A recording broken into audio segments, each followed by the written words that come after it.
Welcome, bienvenue, welcome to a brand new podcast. Well, it's actually not. It's a revamp of an old podcast, but with slightly updated livery. I hope you recognise my esteemed colleague Hamish McLay of Search Convey, and of course Silas J Lees of WikiWham. I myself, Gareth Wax, of the many purple hats, and we will seek to disseminate matters pertaining to property. Today's proposition is much the same as: does data overrule sense?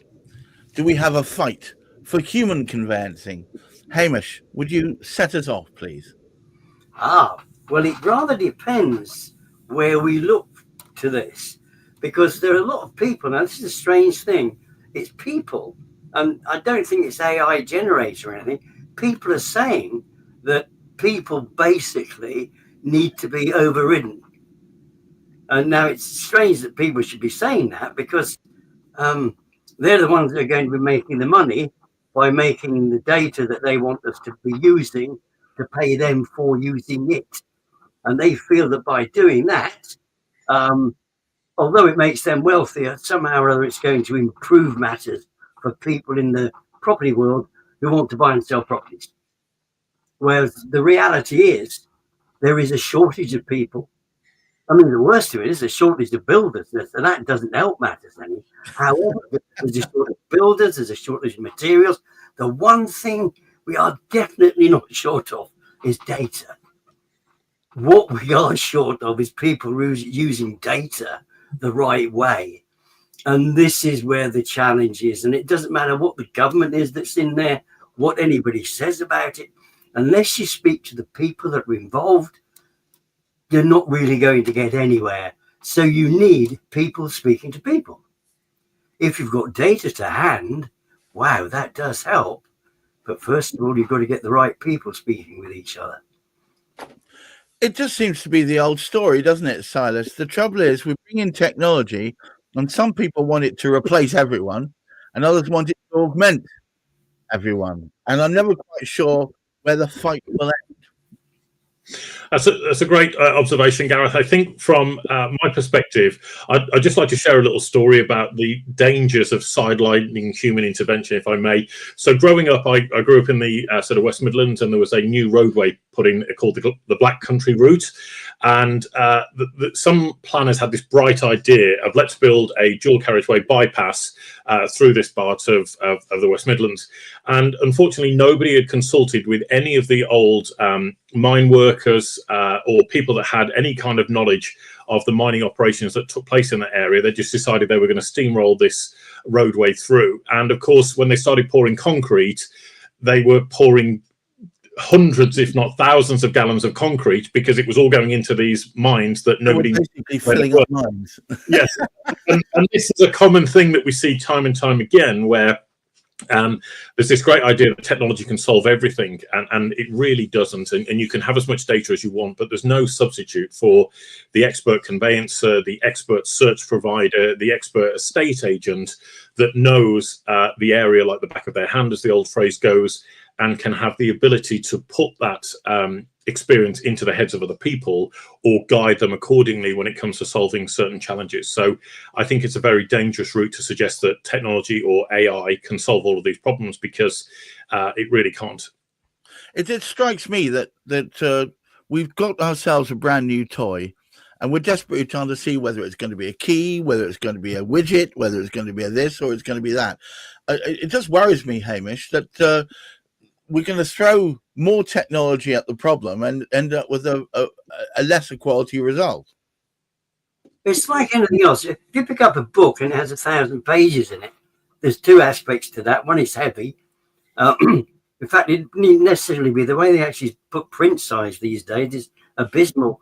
You might struggle to actually sort of read it. But invariably, if it's got 1,000 pages to it, it's almost, you think, well, I don't know when I'll get round to doing that. I'll put that one down and pick up one that's much, much smaller.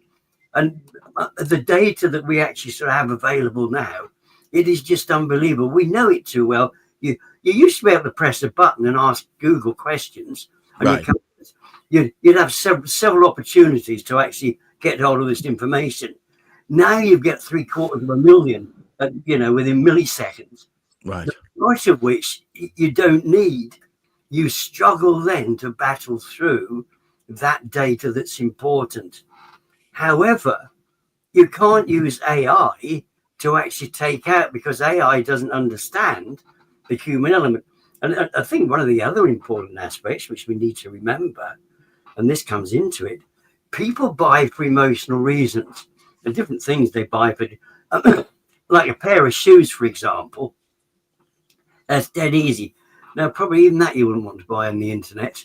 A lady, I wouldn't know from my perspective, but a pair of shoes, you'd probably like to look at them, handle them, to actually sort of, oh yes, that's another pair to add to my sort of assortment of sort of shoes. But there are certain things, a heck of a lot, that you can buy on the internet, and you would press the button and you would buy it. There's no emotion attached. Well, there is, because there's an emotion attached to buying. People buy because they feel the need to buy, whether they want to buy, whether they need to or not, it's another matter. They feel them. So feeling is as good as wanting, I guess.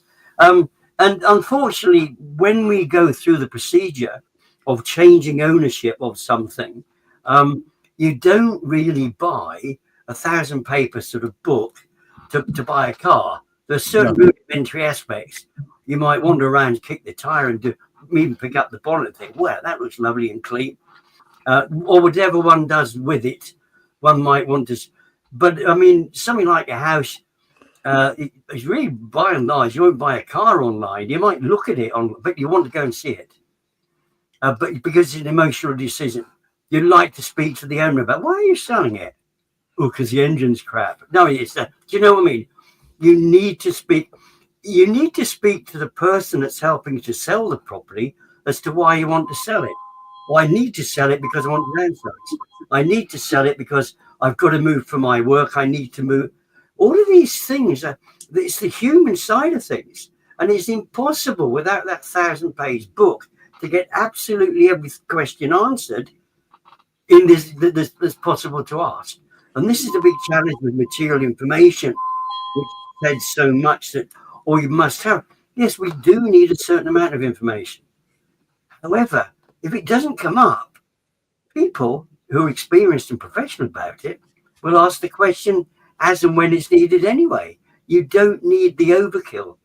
And it's finding out, and nobody's sat down and said, look, guys, look, solicitors, what's the information that you would need? What do you feel your client should have?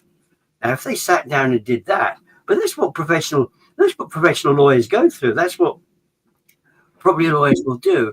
And if you get the right people speaking to each other, but it's the challenge is you do need the right sorts of people. If you get an estate agent trying to communicate information to an online conveyancer, which an awful lot of them are, we call them factory conveyancers or whatever, we want to actually, you do get this disconnect because one's trying to use data. All we do is data. That's all we do. And you have to wait till they get through their masses and masses and masses of emails, and it takes forever because they then need to send another email off to get an answer from somebody else. They can't answer you straight away. You get people speaking to people. They can say, "Oh, I know that answer," or "Right, hang on a minute, I'll just grab that answer for you. While you're on the phone, I'll get it for you." That can be done if you're speaking to somebody on the phone. Yes. Yes, it's a human interaction. There's really no substitute for it, is there? Really no substitute for it. Absolutely not. But there are ways of doing that without soaking everybody that you have to have this data or data, as the Americans sort of like to call it. I think people, to me, are much more interesting than actually sort of just stop typing up messages all the time. Apart from anything else, you sort of get tired of it at the end of the day. Well, I don't know. Maybe we're sounding old here, Hamish, but I like good old human interactions. I prefer a phone call to anything else. And if the worst comes to worst, the Zoom. The whole thing is, when humans interact with humans, they can change direction based on new information provided from that conversation. When you talk to a computer, the computer only deals with what's presented right at the get-go and nothing else. Very true. Very true. And I do wonder, actually, with the younger generation coming through, and not to label generations as all the same, but there is a definite challenge in the approach that the younger generation have towards speaking to people on the phone. They do tend to prefer messaging or not showing their face on Zoom and that sort of thing, which I'm not so sure is such a healthy thing. I think getting good at being on the phone with people and imparting or conveying information over the phone is a very good thing to help break some of these bottlenecks that we're currently experiencing. I do think there's too much within particularly the conveyancing profession of people hiding behind an email inbox and turning email into WhatsApp and batting messages backwards and forwards all day long, right, without actually advancing the transaction, but which they could do quite easily by picking up the phone and speaking to one another. It seems an awful shame. I don't know whether we've lost the knack. Hamish, is it the thing about the fact that the younger generation are more insular? They don't want to give something of themselves, hence why they don't want to show themselves visibly. And part of that also extends to they don't really want to have those conversations. My daughter keeps her phone on silent pretty much exclusively. If I phone her, 90% of the time she never answers. I have to text her to get her attention.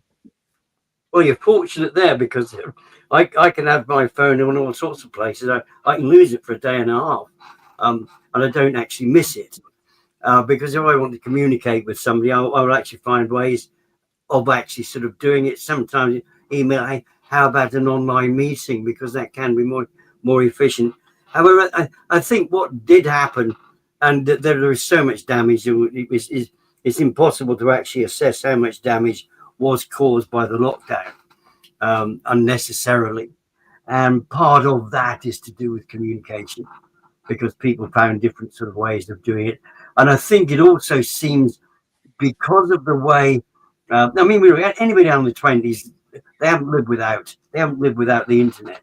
They haven't lived without mobile phones. They haven't lived without all this technology.